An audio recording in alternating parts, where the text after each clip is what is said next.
Good evening, you're watching Just the News. I'm Amita Balachandra. I'm standing in for Faye today. Let's get straight to it. On the top of the story is an update on the farmers' protest. Now, after several rounds of talks that have failed between Haryana farmers and the BJP government, there was finally some resolution today as farmers have called off their protest in Karnal. Both the sides agreed on a month-long probe by a former judge against the IAS officer Ayush Sinha, and that he will remain on leave during this entire period. Now, farmers in Karnal have been protesting in the last 1 week, demanding Mr. Sinha be dismissed, while mobile services were suspended as well to contain farmers' protests. Now, 10 people, remember, were injured on the 28th of August when Haryana police lathi-charged farmers who blocked a highway while on way to Karnal to protest against a BJP meeting attended by Chief Minister Manohar Lal Khattar. Soon after, Mr. Sinha's video surfaced with his controversial "crack their heads" remark. Now, later at a press conference, the Chief Minister said, and I quote, "Although the officer's choice of words was not correct, strictness had to be maintained to ensure law and order situation there was kept under check." Now, the farmers have called off their protest. Moving on now, Gujarat Chief Minister Vijay Rupani has resigned from his post this afternoon. Now, the resignation comes a year ahead of assembly elections in the state. After the resignation, Rupani said that he is thankful to the BJP leadership for giving him the opportunity to serve as the Chief Minister of Gujarat. Mr. Rupani also said that he will continue to work under the leadership of BJP National President JP Nadda. When asked on who the next Chief Minister of the state will be, Mr. Rupani said that the party is going to decide. In other news now, the Income Tax Department yesterday carried out a survey operation at the offices of Newslaundry and NewsClick. Now, the Indian Express, quoting an official, said, and I quote, "Surveys have been carried out in the case of both Newslaundry and NewsClick. The department's officials conducted surveys on their premises in Delhi on charges of tax evasion," end quote. In a long statement soon after on Twitter, Newslaundry CEO Abhinandan Chekri said, and I quote, "We have nothing to hide and have done everything by the book, and we are not in any breach or violation of any law. We conduct our business honestly and with integrity," end quote. He also went on to say, and I quote, "We will cooperate in whatever way we're required to by the law. We will also continue to practice public interest journalism, and which is why we exist." NewsClick, on the other hand, said, and I quote, "The raid yesterday appears to relate to the same false and unfounded allegations being investigated by the Enforcement Directorate and the Economic Offences Wing, Delhi Police. We have these allegations challenged in the courts," end quote. Now, the Editors Guild said the dangerous trend of government agencies harassing and intimidating independent media undermines constitutional democracy. Moving on now, according to ANI, now the Uttar Pradesh government has declared the 10 square meter area of Mathura-Vrindavan as a pilgrimage site. Now, no sale of liquor and meat will be allowed in this area. Remember, on the 30th of August, Uttar Pradesh Chief Minister Yogi Adityanath had announced a complete ban on the sale of liquor and meat in Mathura. He said the officers concerned were directed to make plans for the ban as well as for the engagement of people involved in such activities in some other trade.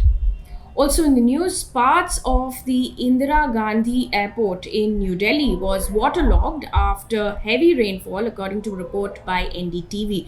An orange alert has been issued as the monsoon rainfall in Delhi breached the 1000 mm mark on Friday, the highest annual rainfall in 46 years. Now, Delhi International Airport tweeted this morning saying, and I quote, "The on-ground team was immediately mobilized and the operations are back to normal since 9 a.m. end quote. Now, the IMD has said that heavy rainfall will continue till Sunday morning. On to COVID news now. India has reported 33,376 new COVID cases and 308 deaths in the last 24 hours. The number of cases coming in from Kerala is still the highest. It has reported 20,487 new cases and 181 deaths in the last 24 hours. Meanwhile, Uttar Pradesh has announced that there are no active cases in 33 districts of the state.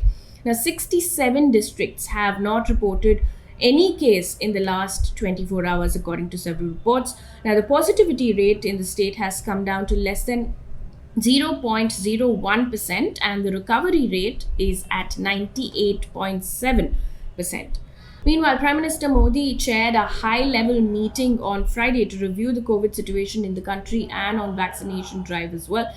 This comes amid the potential third wave in the country between September and October. According to the Press Information Bureau, the topics covered in the meeting are preparedness of the health systems to respond, availability of medical oxygen, and matters relating to production, supply, and distribution of vaccine. He also went on to say that around 1 lakh oxygen concentrators and 3 lakh oxygen cylinders have been distributed among states. Now, on to news from the world of business. According to the Labour Force survey by the National Statistical Office, unemployment rate for all ages in urban areas has risen to 10.3% in October-December 2020 as compared to 7.9% in the corresponding months a year ago. As per this survey, labour force participation rate for all ages in urban areas was 37.3% in October-December quarter of 2020, up from 37.2% in the same period a year ago. It was 37% in July-September 2020.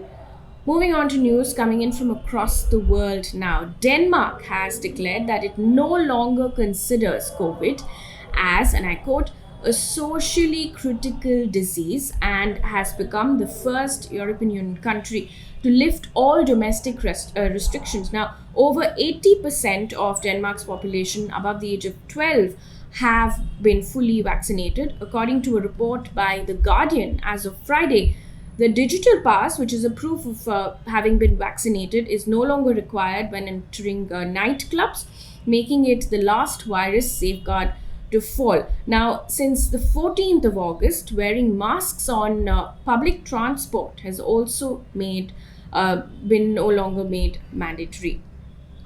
Also, according to ABC News, France's health ministry announced that it will offer free birth control pills to all women up to the ages of 25 for free from next year. Now, all contraceptive methods in France were free for girls up to the ages of 18, which has now been extended to 25. Abortions in France are free for everybody. Moving on to news coming in from the world of sports now. Novak Djokovic has defeated world number 4 Alexander Zverev in the US Open 2021 semi-final to reach his 31st Grand Slam final. Now, Djokovic won the match in 3 hours and 33 minutes.